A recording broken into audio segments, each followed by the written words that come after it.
Hey guys, how's it going? Laura with Garden Answer. Today I wanted to talk to you about companion planting. And I'm not going to get super into detail because it's an enormous subject, there's a lot to it, but I wanted to kind of go over some of the basic reasons why it's beneficial to companion plant in your garden and give you a few examples of what I'm doing in my own garden. In fact, that's why this whole subject came up. So companion planting is planting things together that benefit each other. So the first example of companion planting is considering the size and growth habit of your plants.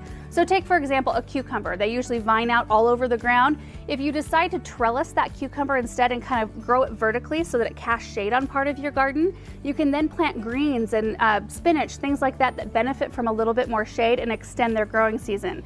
Same goes for anything that grows taller, your corn. If you grow sunflowers in your garden, anything that casts shade, then you can kind of plan to put those type of crops that need more shade in those spaces.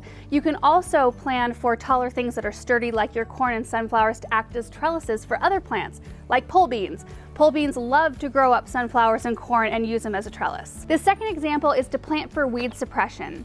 So if you decide not to trellis your vine crops, but you let them grow on the ground instead, and you can let them grow next to anything you've got planted, beans or tomatoes or whatever, anything that will cover ground space, it'll block any light and water from reaching that ground, so weeds will have a really hard time growing. And when weeds are growing, they're stealing nutrients from the plants that you want to actually have produce. So if you can plant for weed suppression, that's a really good thing. The third example is to plant herbs and flowers to either attract or repel insects. Herbs are a great one. I mean, we do it on our patios, right? Like lemongrass, rosemary, basil, anything that will repel mosquitoes. So if we take that same principle and apply it in our garden spaces, it'll do the same thing. It'll repel insects from wanting to attack the things that we want to produce vegetables.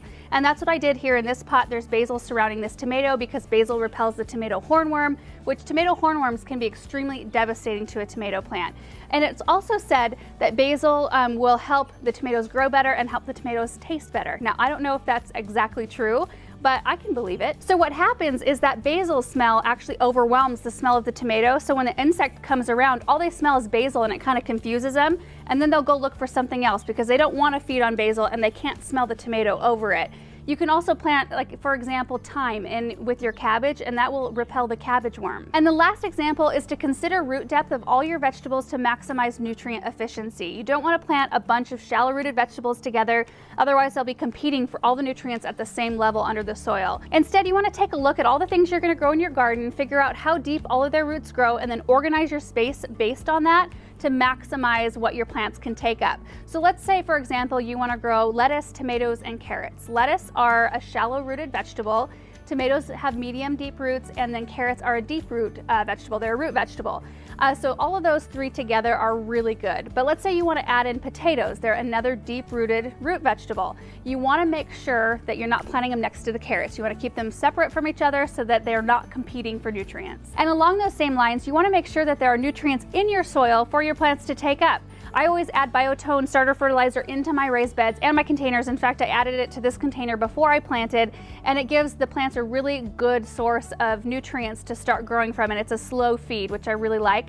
And then I follow it up with Garden Tone later on in the season. So those are my 4 examples of companion planting and why I think it can be really beneficial in your garden. Of course, this subject is huge. There's so much more detail you can learn about it and you can really get into it.